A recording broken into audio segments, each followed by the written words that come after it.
Hello, my favorite listener.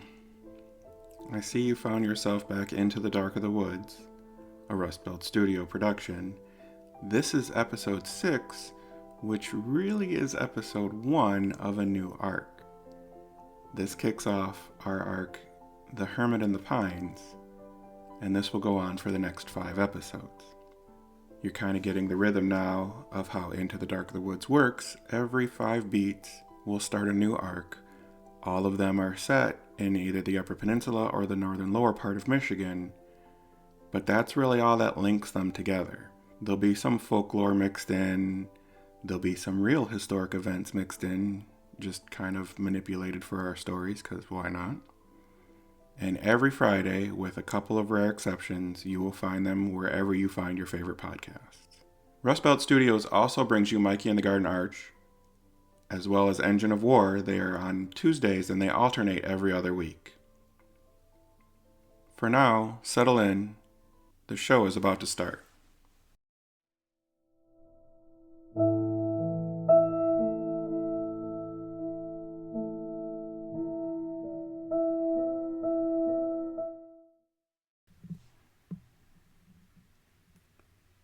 Early November in the Upper Peninsula is the season between. It's too cold for bow hunters to last long in their stands, too early for rifle fire to echo across the ridges. The deer have it easy. The people do not. 3 film students came north with a state backcountry camping permit. It was folded in Jonah's jacket pocket. It was one of those official slips with a carbon copy that proved you had permission to vanish into the woods for a few days. They had joked about it on the drive up, how Michigan needed paperwork for disappearing. Casey sat behind the wheel. He was the cameraman, and he had already started seeing the whole trip in frames and focus pulls. Riley rode shotgun. She had the sound kit open on her lap, headphones crooked, always half listening to the world as if it might confess something only she could catch. Jonah rode in the back seat. His job was to log notes, dates, places, the kind of details that make sense when you're back in the editing bay. He'd gotten the permit. He'd also gotten the beer. These 3 weren't out to hunt, or fish, or even hike in earnest. They wanted atmosphere, something they could cut into a short that might play at a festival.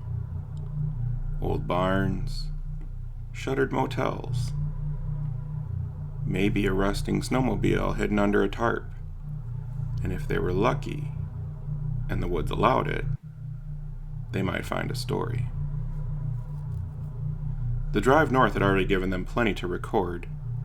The closer they got to the Mackinac Bridge, the more raw the scenery. Scrub spruce. A dirty snow curb had formed on either side of the highway, showing that the plows had been out doing their job, and the drivers were still making a mess of it. They stopped a few times on the way. They had to shoot the 45th parallel signs as they got to Gaylord, making sure to note that as they went on, they were inching closer to the North Pole. Riley had added a crack about them being more likely to run into a polar bear than a grizzly bear. She recorded the hum of tires and the static wash of an old radio station barely reaching this far. Motels leaned back from the highway, their vacancy signs flickering in loops no one bothered to fix. Jonah wrote down the mileage because, well, that was what Jonah did. A gas station stop offered burnt coffee and racks of jerky, their counter lined with lottery scratchers. A mounted buck stared down over a freezer chest, antlers dusty. This in-between season meant nothing to him. His seasons had all been passed. The clerk hardly looked up when the students came in, and Riley whispered that they could have been ghosts for all anyone cared. They hit the bathrooms, Casey grabbing a bag of combos and a red pop. Jonah only wrote, "No one looks too long." The first sight of the bridge put them quiet. This wasn't anyone's first trip, but it's still a sight. Miles of truss and cable hanging over a sheet of pewter water. Riley recorded the hum of the tires as they hit the grate, That quick vibration in the bones that says you're somewhere else now. A little north of ordinary. North enough to disappear if you try.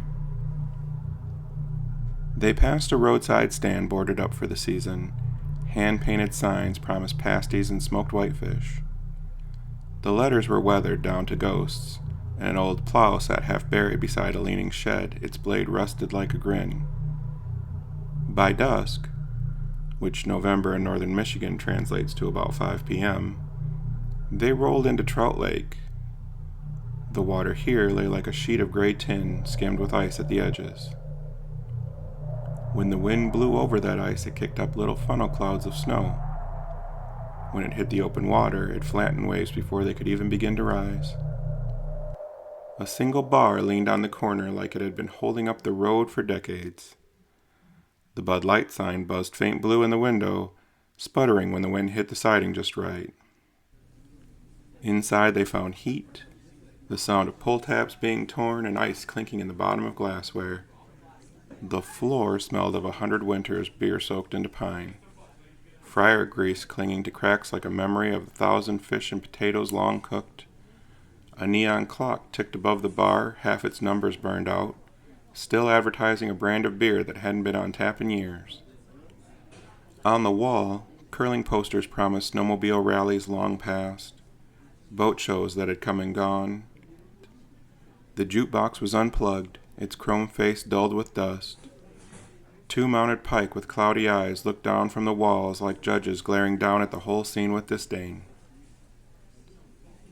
The bar's inhabitants were 9 in total.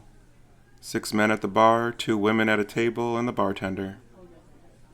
The students made it a rollicking 12, almost enough for a town hall meeting. The bartender sized them up, then nodded at the empty stools. "Little late in the season for campers," he said. "Oh, we're not camping," Casey said, grinning. "We're filming. People, places, rural stories. You got a permit for this not camping?" the bartender asked. Jonah dug in his jacket pocket and slid the folded slip across the bar. The bartender unfolded it carefully, studied it like it should say something else entirely, then shrugged and folded it back carefully and slid it back to the young man. They ordered chili because that was what was on the board, and Casey ordered them a round of Bud Light, the neon sign still doing its job. Steam rose from the bowls, venison and beans. The meat was gamey, rich, and carried the faint taste of smoke as if the woods themselves had slipped into the recipe. One of the patrons threw money down on the bar and stood up. The bartender picked it up with a nod, rang a bell hanging by the cash register, and then opened it. When he put the money in, Riley asked if he'd ring it again, and she could record it. He smiled just a little, the smile of someone indulging a child, then gave the bell another spin. Another of the patrons grinned and said to Casey, "You kids are too young for the Blair Witch." Casey laughed. "Yeah, that's what, almost 30 years ago?" 99, the man said. "I remember 'cause every set of kids with a handycam started tramping through our woods. Most of them didn't last the night before crying for a Holiday Inn." He paused when he looked them over. "If you waited much longer, y'all probably would have got shot." "Blair Witch was fake," Jonah said, and the man gave him a look that was clearly a no-shit Sherlock response. Casey leaned in. So, what's the real story up here?" The bartender interjected. "Fish, deer, tourists. About covers it." Blair Witch wasn't done talking, though. "Tell him about the Hermit, Bob. That'll give him something to go after out there." Riley piped up. "Hermit?" Bob the bartender let out a sigh, and he shot Blair Witch a look that said that was probably the last beer he was going to get tonight, maybe for a few nights. But then he went on. "There's talk of a hermit that lives out behind Quamanon Falls. No one has ever seen him in town, and I doubt he even exists in these winters. Blair Witch wasn't done just yet, though. Oh, he's real. He'll trade with you, too. He don't take food, though. I figure he probably gets enough of that from the woods. Clothes. Scarf, a hat, coats. He loves him a coat. If he likes what you leave him in the morning, you'll find a rabbit, a squirrel, sometimes even a coon, all set down neat like payment. A man further down the bar added, "My uncle left an old Carhartt out there once. Had a hole in the sleeve, so he replaced it. Next day there was a buck hanging in the tree. Neck broke. No bullet." He sipped his beer, then added, "Tracks in the snow were barefoot. And long." "Long?" Riley asked. The man never turned from his beer. Like toes that keep going after the man has stopped walking. The trio gave each other nervous looks, and they waited for the laugh, or at least the ha-ha gotcha that the bar should have been let loose. It didn't come. Casey opened his mouth like he might press, then closed it on the spoon instead. They finished their bowls, bought jerky they had turned down at the gas station, and Jonah paid the tab and took care of the tip. Riley made sure to wait for one more shot of getting a record of that bell behind the bar. Then the three of them stepped back out into the cold. The permit in Jonah's pocket felt heavier than it had an hour ago. These were Ferris State kids up from Big Rapids, used to brick buildings and classrooms that smelled equal parts coffee, sweat, and desperation. Casey had already pitched the trip as, air quotes, documentary practice to a professor. Riley thought of it as a field recording, getting real sound design that you couldn't fake in a lab. Jonah just wanted enough hours logged so he wouldn't have to retake Intro to Field Audio for the third time. Aside from the permit joke, the other plan in the car was to tie this up as quick as possible. Seems Ferris was sending its hockey team north to play at Lake State in a couple of days, so if these three played their cards right, they could be partying up in the Sioux and rooting their team on to victory. They drove down a little ways before they parked on the shoulder where private land turned to state, and pines crowded the sky. A trail, probably a deer runway, slipped in between them like an invitation. Before stepping off, Riley pulled her phone and thumbed at the GPS. The screen let her face blue in the cold. The little green dot blinked at the edge of nothing, lagging like it was reluctant to follow. "Coordinates match the permit," Jonah said, tapping his jacket pocket. Casey shrugged on his backpack, turned on his headlamp. "That's probably the best trail we're going to get," he said grimly. "It'll be fine," Riley said more to herself. "The dot knows where we are." Their headlamps cut tunnels of light through the cold, and every 40 steps or so Riley checked the screen again, and every time the green dot caught up as if reminding them, "Yes, you are still here. No, I have no idea what you're headed toward." The further they went, the thicker the quiet grew. A branch snapped once, deep in the trees, and all three froze, the sudden knowledge of how alone they really were. They gave a light chuckle when the deer that had been watching them turned and hopped easily through the wood, tail up and waving. Half a mile in, Jonah stopped short. This was enough of a clearing for them to make a camp for the night. Casey set to getting a ring etched out for a fire, while Riley walked the wood line looking for anything that was dry enough to burn. Jonah, glaring at them both, attempted to erect their 3-person tent by himself before finally calling Casey over for help.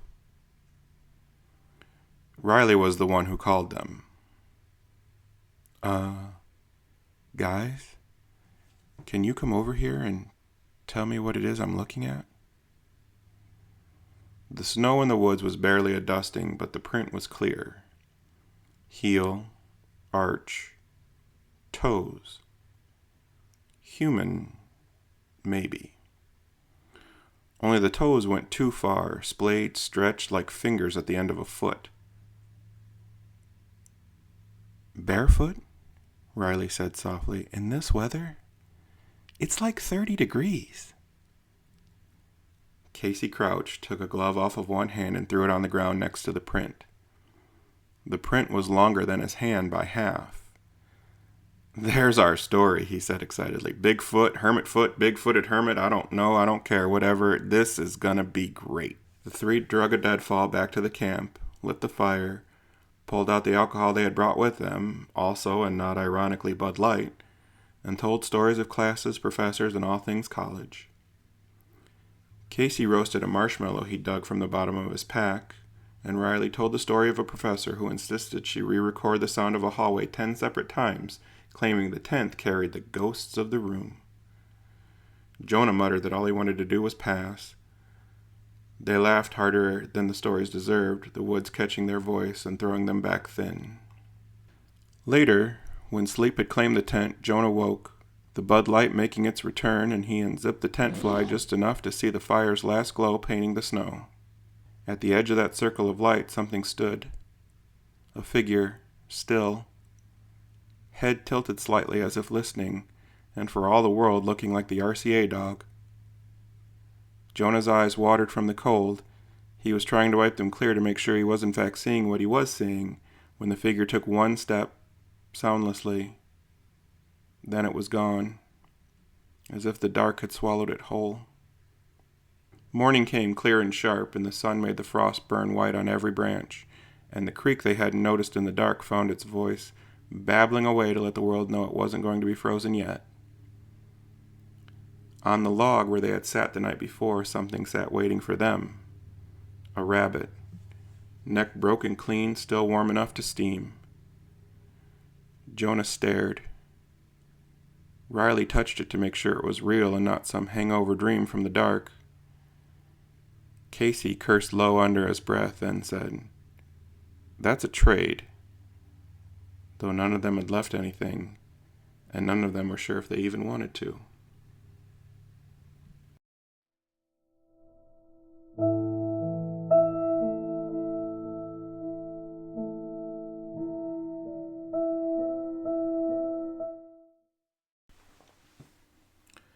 Hello again!